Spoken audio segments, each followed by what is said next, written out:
দেশে আবারও একতন্ত্র চালু করতে চায়, কিন্তু বাংলাদেশের 18 কোটি মানুষ কখনোই এই দেশের ভারতীয় যে আধিপত্যবাদ সেটিকে কখনো এস্টাবলিশ করতে দেবে না।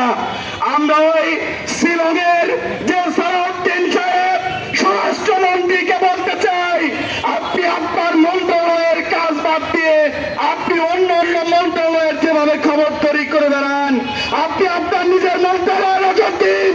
ভারতীয় আধিপত্যবাদকে আমাদের এই বাংলাদেশে এই শিলংয়ের মন্ত্রী সালাউদ্দিন যেভাবে চাপিয়ে দেওয়ার চেষ্টা করছে, এটি কখনোই বাস্তবায়ন হবে না ইনশাআল্লাহ।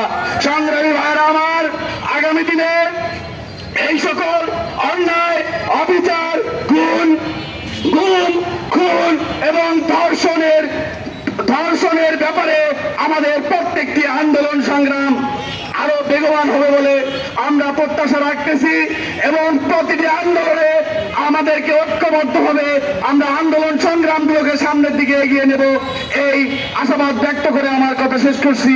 আমার তৌফিক ইল্লা বিল্লাহ। আসসালামু আলাইকুম ওয়া রাহমাতুল্লাহ।